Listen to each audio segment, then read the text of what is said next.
Tranquility du Jour, February 26, 2018.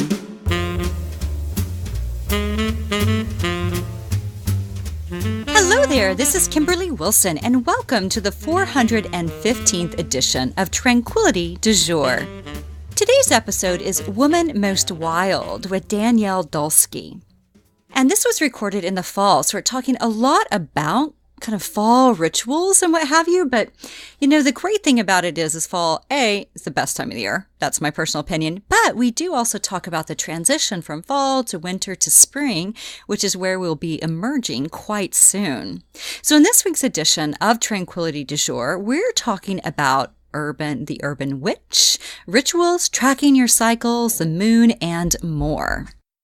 I'm fresh back from Costa Rica. We had an amazing group. You may have seen photos on the blog or on Instagram, and just such a rejuvenating weekend where I actually, I believe, ate my weight in papaya. I really, half the reason I go to Costa Rica is for the papaya. So again, it was just like a magical group, and it's always one of those things where we have to think about how do we take that retreat experience home with us and incorporate, a little bit of mindfulness in our everyday life, a little creativity, and of course, a little bit of yoga. And anyone who may be interested in joining, we have dates for next year, which is going to be February 16th through the 23rd, 2019. I have to say, I'm super duper excited. This Thursday night, we are having our very first event for Pigs and Pugs Project, which you're probably familiar with. I've mentioned it quite a bit, and it is our nonprofit's new initiative. And it's donating money to pug rescues and pig sanctuaries. But Thursday night, what we're having is a film screening of The Last Pig in Washington, D.C. at Landmark's Atlantic Plumbing Cinema. And in the audience, we're going to have VIP Charlotte the pig, who is this gorgeous potbelly pig. She's a therapy pig. And then also Jean Bauer of Farm Sanctuary. And I am just so excited. This film is absolutely stunning. And it is wonderful to be sharing it because some of you may recall me interviewing the filmmaker and the farmer in 2015. I'll put links to those in the show notes because it's a really, really special film. You can check it out, thelastpig.com. And if you are local or you would like to support us in spirit, I have a link to that in the show notes. Would be so grateful. And those of you who are local, if you do the VIP, you get this darling Pigs and Pugs reusable tote. I'm kind of like a little too excited about this reusable tote. Also, save the date for March 25th. That's our next Tranquility du Jour live. And that is, of course, the spring one. And then the spring virtual retreat. We just got this listed. That's happening April 14th. And it's a 3-hour retreat, 12 to 3 p.m. Eastern Time. And it's, of course, a little bit of mindful movement, creative play, and kind of this idea of incorporating mindfulness and blooming into spring. Would love to have you. And if anyone is interested in joining me in West Virginia, our next retreat is happening June 1st through 3rd. And of course, if you would like to do some riding with me in Paris, that's happening July 23rd through the 27th, which coincides with the Hemingway Convention. And then last thing I would love to share with you that I'm super duper excited about is we're going to be going to Tuscany in 2019 in July. And I've got the dates and whatnot in the show notes, and I'll have more information on the website shortly. So save the date if you would like to experience a little bit of tranquility in Tuscany. Also, if you're interested in joining Year of Tranquility, you can join us at any time. Our next offering is happening March 4th, which is this Sunday, and our topic is beauty and style.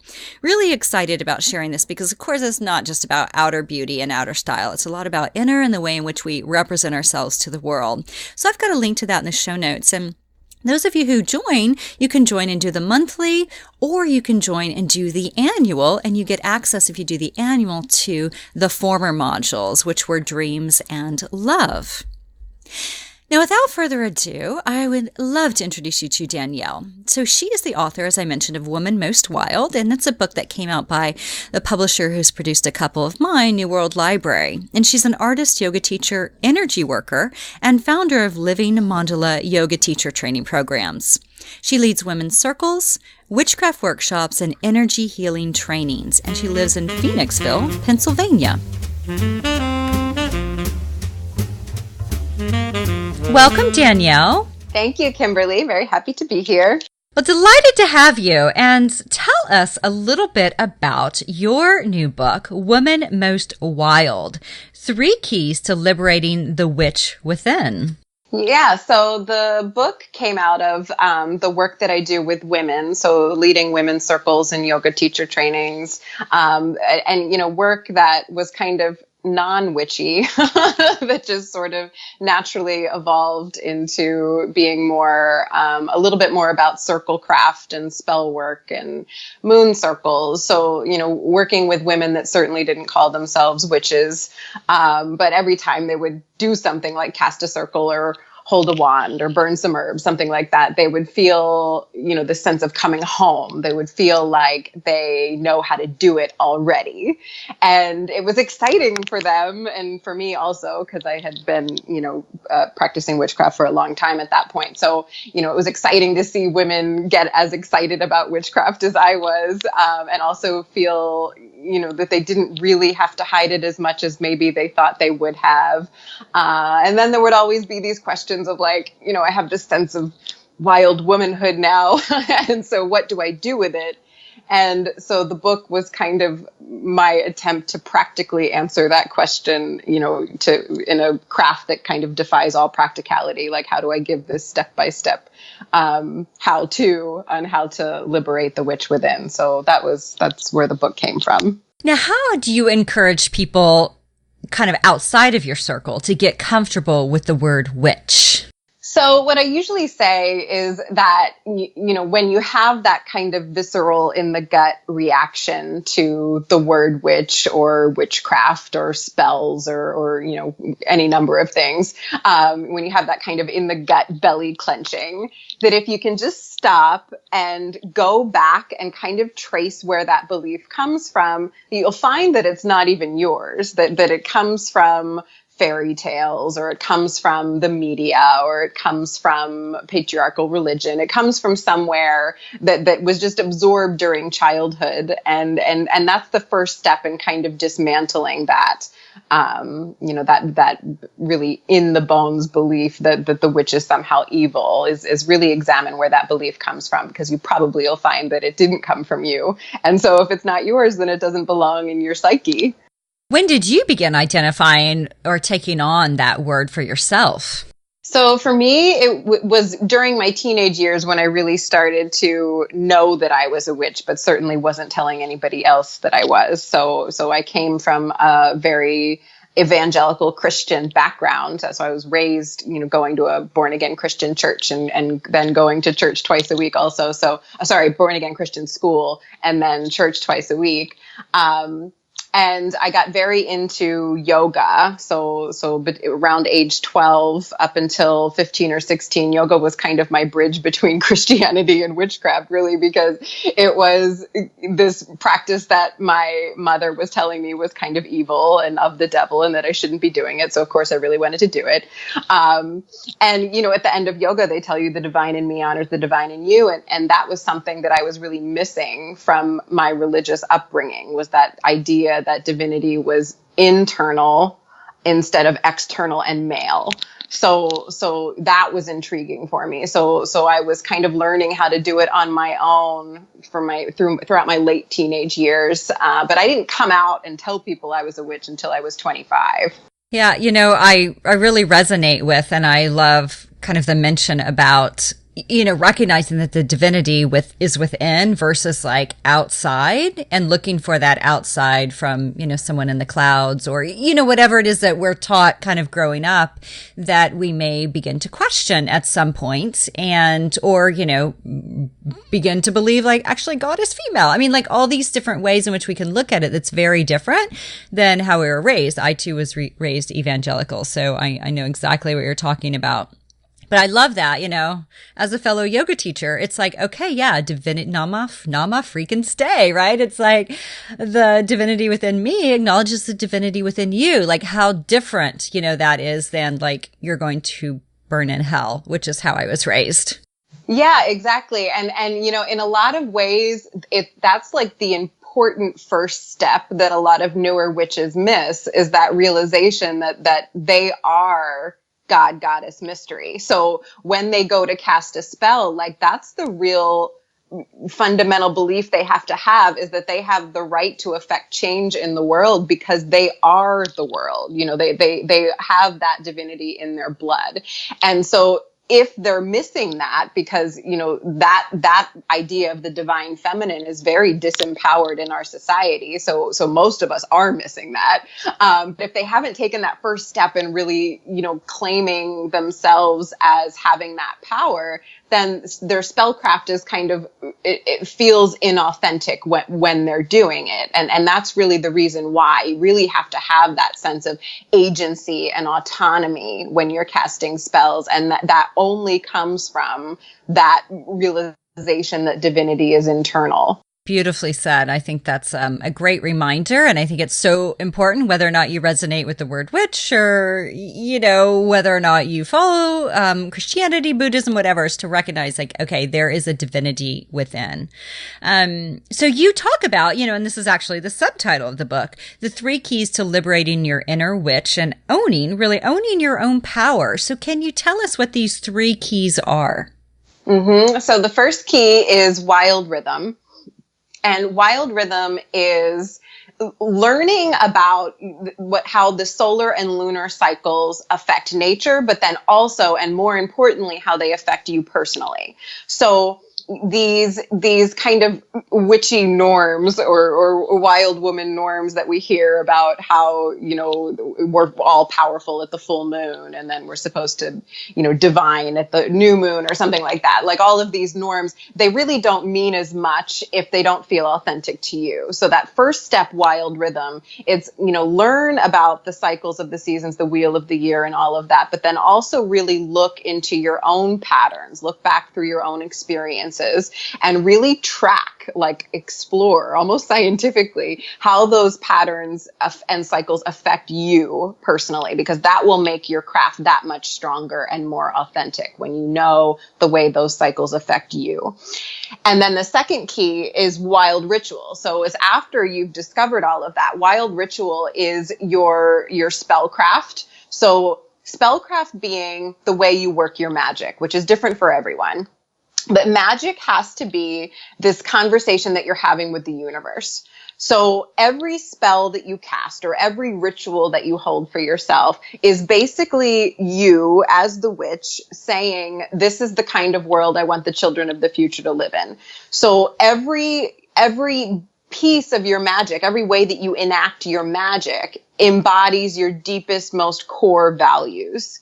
And that's an important piece because it isn't like, the days of the witch kind of being alone in her kitchen casting a prosperity spell only for herself are over, because the witch is an activist, right? So it's there's always these layers to magic where if you are casting a prosperity for your spell for yourself in the kitchen, then what does that really mean for the local community, the global community, and the cosmic source? Like it's always looking into these different layers and then learning how they relate to each other and then where your position is in that great cosmic web. So that's the second key. And I know that that's a lot, but that's the second key. And then the third and final key is wild circle. And that's probably the one that's the most controversial as far as the book goes anyway. So wild circle is coming together with people that you can really place your magic alongside the mundane with. Meaning you can talk about your craft, your spiritual journey alongside these kind of everyday things like going to the doctor, or taking the dog to the vet or whatever. So when you do that, you're integrating your craft into your everyday life, and it feels so much more real than if you were just layering your craft like, almost like icing or whatever on top of your everyday life. So the wild circle, it isn't that if you're a solitary practitioner like I was for many years, that you're somehow less witch. It isn't that. It's just that when you are with other people, you have this real resource for raising energy.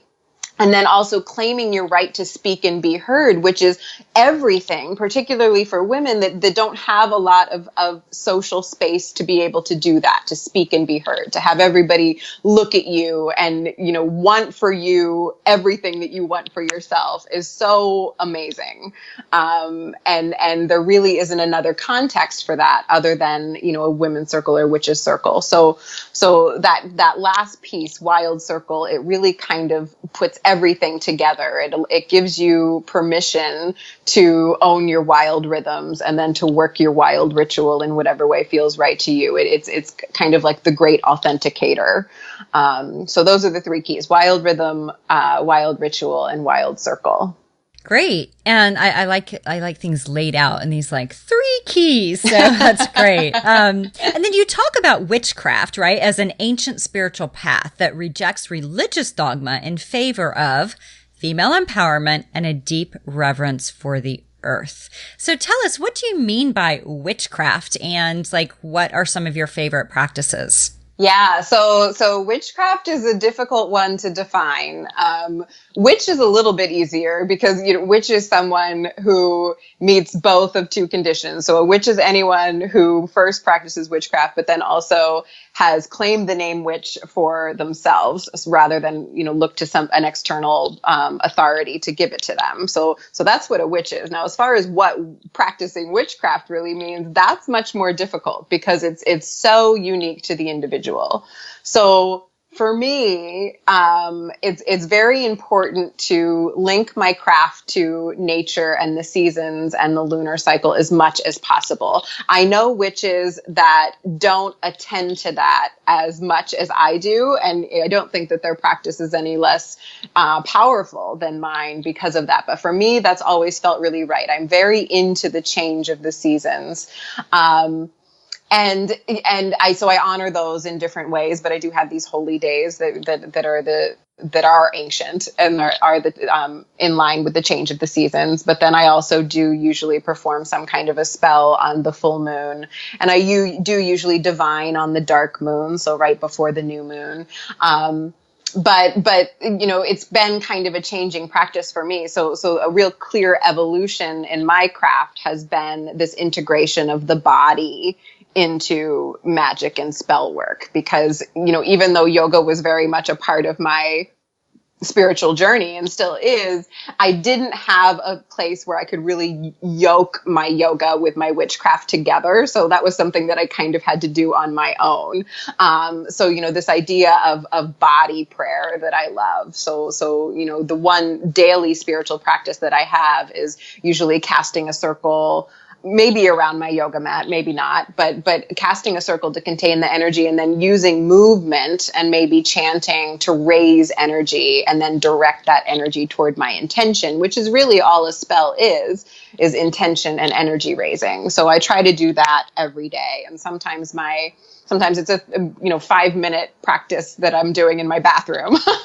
And sometimes it's this very elaborate candles burning, in my sanctuary in my house. So it varies. And I think that that's an important piece. Like your witchcraft has to be very adaptable to you. So there's a lot of women that come to the craft that very first day, let's say it's a full moon or something, and they feel like they're supposed to cast the spell, or they're supposed to feel a certain way and they don't, or they're supposed to, light a candle and say some sort of incantation and they just don't feel it. Then they're like, well, clearly this isn't for me. I'm not going to do it anymore. And that's not the way it is. So witchcraft, like any other spiritual practice, does cycle. So there are these times when you're super into it, and they might be years that you're super into it. And then there's these fallow times when you just don't, you don't feel that call, particularly towards circle, but maybe even toward anything. So, and that's okay. So your witchcraft is the way you honor those natural cycles, so the organic cycles in nature, and then the way they affect you, whatever way you want to honor them, whether it's with spellcraft and magic, or if it's just simple ritual. and then uniting those with your authentic patterns and those times when you really felt like you were the most you, like really letting that undergird your magic. But, it looks different for everybody. And even within a single lifetime or within a single journey, it can look different. My craft now doesn't look the same as it did 5 years ago. So, giving yourself permission to let it change as much as it needs to. What about for those who live in an urban environment, right? Because there's this like deep reverence for the earth, so connection. And what about those who live surrounded by concrete? Yeah. So people are usually shocked to find out that I kind of live surrounded by concrete. I mean, I live in a kind of urban environment. I do have to drive to find like deep nature, which I do.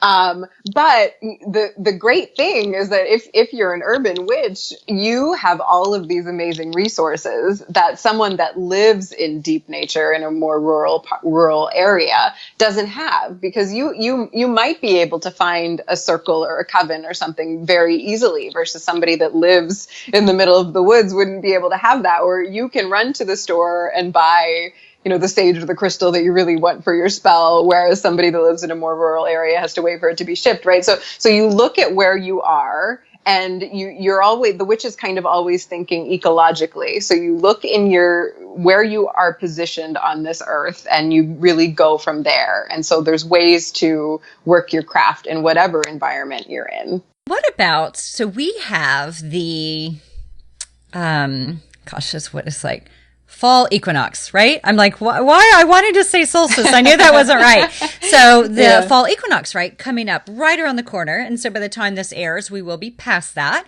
And so I'm curious, right? Autumn is oh my God, it's my favorite season. And, you have a chapter in your book where you break down into the 4 seasons and the various ways in which one can show up with them. And so I'm curious, can you talk a little bit about autumn, why it's so special, and kind of the relevance around it? Yeah, so autumn is this amazing season of transition. It's moving into crone season. So you hear all of the time that the veil gets thinner in autumn, and what does that really mean? And what it means is that the feminine intuition is heightened. So we are more able, and we meaning human beings, not just witches, and regardless of gender, we are more able to see in the dark and be able to commune with our ancestors and also spirits if we want to. We can do that much more easily in autumn than we can at any other time of year. So, and then the other reason that it's unique is in terms of the wheel of the year, there's this kind of traditional pagan myth, Celtic pagan myth. And it goes like this. So on winter solstice, the goddess becomes pregnant and she gives birth at the spring equinox. And then she's raising this child of light. And then here's where it gets a little bit weird. So you have to wrap your head around this because ancient pagan. On summer solstice, the god, so the child of light, her son, becomes her lover. So there's this transition of the divine masculine from being kind of this young hunter that's very dependent on the feminine to being kind of this equal lover. So son becomes husband. So I know that's strange, but that's what happens with summer solstice. And then they have like this grand old time all throughout the summer where like the flowers are blooming and it's this very hedonistic time. But then now at the autumn equinox, what happens is the goddess realizes that the god is dying. So the divine feminine realizes that the divine masculine is going away. And so that's when the leaves start to fall. That's when it starts to get chilly. That's when all of nature starts to prepare to sleep, right? And so there is this kind of collective feminine grief that starts now. And as women, we don't have a lot of spaces in our society to talk about that. So women respond to it in different ways. So sometimes it's this fierce need for independence where we just don't want to be around anyone, or we want to completely burn our world to the ground and start wandering. Like there's that kind of call to the wild that happens in autumn for women in particular. And that's because we don't have, these spaces where we can talk about this collective feminine grief and that depression that kind of starts to affect people when the days get colder. Because then in the pagan myth, what happens is the god dies on Halloween, and then the feminine is kind of alone and in this void between, throughout all of November up until winter solstice. So all of this is kind of prep time for that void. And it is this letting go. So in yoga, it's the Shanti Rasa. It's this essence of peace that we need, this kind of surrender, that the crone archetype is really good at. But that mother archetype that's very dominant during summer and very, very much more socially valued than the crone archetype clings like with all she has, really digs her nails into, all of those things that she's manifested in her world. And so the mother isn't as good at letting go as the crone is. And so we're moving from mother to crone time. And so, our resources right now are to be able to really honor our dead, whether that's in ritual or in some other way, to look to our ancestors for whatever wisdom we might have in our bloodline, and to kind of get a little bit more into that, but then also to really rely on feminine communication as much as we have, so much as you can. So whether there's a women's circle you can go to, or if it's just meeting your friends at the coffee shop or whatever, that all of that is really, really important right now. And that, that's always kind of my go-to message in autumn is, the feminine needs support now more than at any other time of year, because we're moving from this kind of hedonistic partnership, like high fire fruition time, into this time that's the complete opposite of that, toward this void where we're just supposed to rest in darkness. So autumn is really prep season for all of that. Beautiful. Thank you. It is such a special time of year. It really is. And, it's like watching nature around us, right? As things are slowly changing and then dying, in preparation for just becoming somewhat fallow, right? Through winter and then blooming again in spring. And it's just, it's just my favorite time of the year. Yeah, mine too. And so, that goes back to like tracking your cycles and seeing like when do you really feel like you're the most you? And then if you can, like, put your big projects and like your big learning experiences and your travels and all of that, like really try to like put those in whatever season that is for you. So for me, that's absolutely autumn. So I have a lot going on right now, but I planned it that way because I know that I have more energy in autumn than I do in any other time of year. Yeah. And there's something about like, it's like back to school time, it's just like, it's like a fresh start. It's like the Jewish New Year, right? So it's like this fresh kind of beginning. Somehow that's how it feels, even though there's like a big shift. And not everybody receives it that way. And I think like that's another important point too, is like, because we're just so entrenched in our own experiences, we just assume like, everybody feels this way. Everybody gets depressed in winter. Everybody's happy in the summer. Like, I feel like that's an assumption that a lot of people make, and that's not true for everyone. So, really looking at your own experiences as being unique, but then also knowing that they might be completely different for other people. Also, and that's why everybody's craft is different.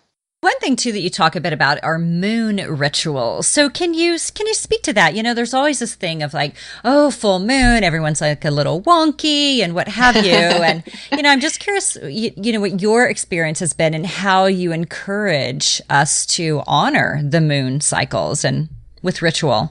Yeah, I know, like the thing with the moon and like witches with the moon, it can seem really kind of fluffy. And I think it's important to always look at the moon as a symbol of the changeable feminine. And so, the moon is waning right now. And so as we move toward the dark moon, there's kind of like this almost fear, but the fear is kind of a socially born thing of the dark. Right. So the dark moon is really this symbol of the dark feminine. So all of these things that have been really subjugated in society, like magic, like divination, like death, all of those, and sexual power, feminine sexual power, all of those things are really, symbols of the dark goddess and the dark moon. There's this great book that I love called Mysteries of the Dark Moon, and the author Dimitra George talks about all of this.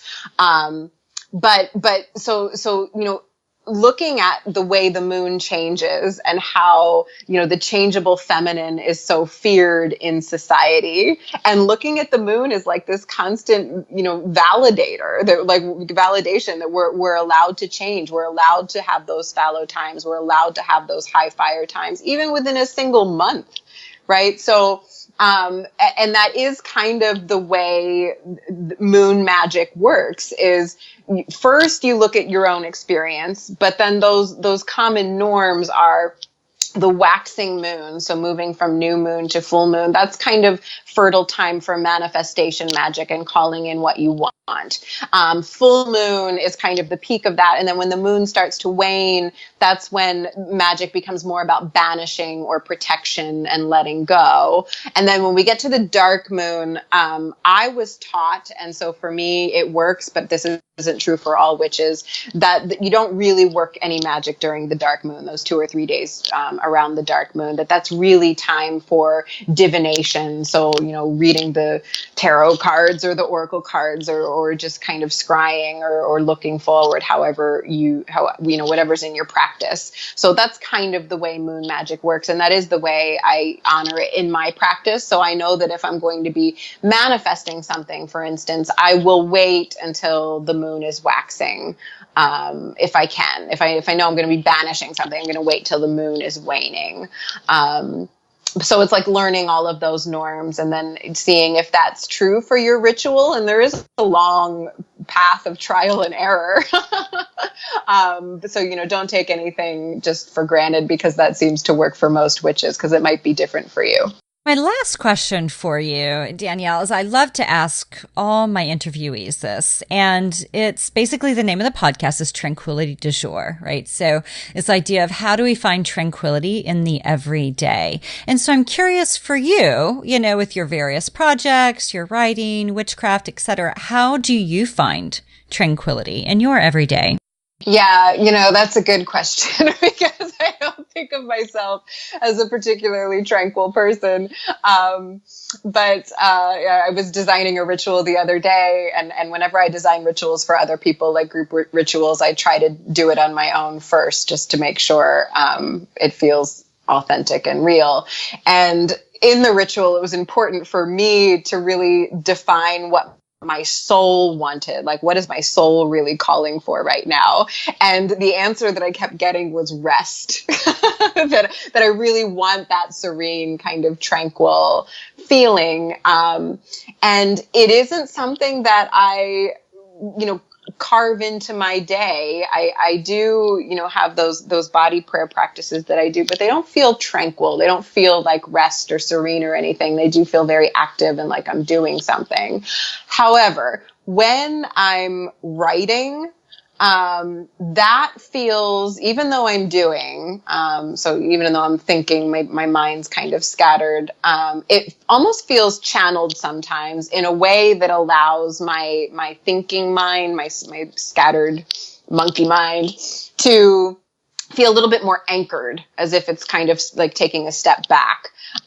So at least for me right now, that's kind of my go-to tranquil space, is being able to write. And I do try to write every day for at least 20 minutes if I can. But yeah, so it's not really rest. I want it to be like in the bathtub drinking wine rest, but it's not. So, it's kind of this, spiritual connection, tranquility, I guess. Yeah, no, absolutely. And I think that, the idea with tranquility too, so many people could think like, oh, there's no way I can have tranquility. I'm like too busy or whatever. And so, it can be, right? Like even a 5-minute writing prompt in the morning, or a soak in the tub, or a cup of tea, so it's not like, unfortunately, most people do not have 24/7 tranquility. So it's like, how do we, interject it into the chaos that is called life? So thank you. Yeah, you're welcome. Great. Well, thanks so much for being here with us today. I really appreciate it. And best of luck with your new book. Awesome. Thank you, Kimberly.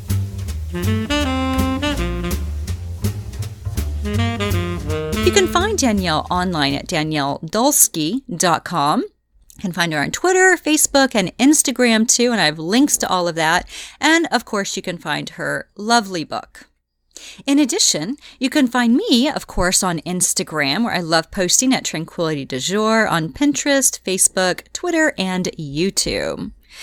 And for those of you who know about Tranquility, our eco-friendly, locally sewn eco-fashion line, we are launching spring mid-March, and the new colors are Emerald and Eclipse, which is a dark blue. So excited. We have our spring photo shoot on Friday, and we'll definitely be posting some photos for you all to see what's to come. And one of the new pieces that I'm super excited about, okay, 3 of them that I'm super excited about, is a duster and a wonderful jumpsuit and this gorgeous top with tulip arms. So really, really sweet. And then, of course, we're doing this gorgeous tee that says compassion is the new black. And I'll have a link to that also in the show notes. And the cool thing about that tee is it comes with a reusable Pigs and Pugs tote, and the proceeds go to support Pigs and Pugs Project. So definitely check that out, and I'll have a photo and link to that, of course, in the show notes. So there's more links in the show notes about my passion for animals, signing up for love notes. I hope to get a love note out within the next week or so. So you can sign up for that at kimberlywilson.com/love notes. There's also some fun e-courses and, of course, the Tranquility du Jour podcast app.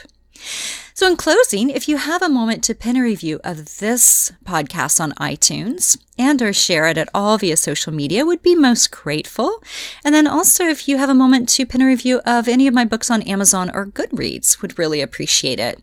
And as mentioned before, the books, the last 3, are now out in Kindle format and beautifully done. And those are 52 Weeks of Tranquility, Tranquility du Jour Anthology, and Tranquilology. So all 3 of those are now available in the Kindle format. So thank you for tuning in. I hope that you have a phenomenal week ahead and a beautiful launch into March. And don't forget to write those month's dreams and do your month's review. Thanks for listening. Namaste.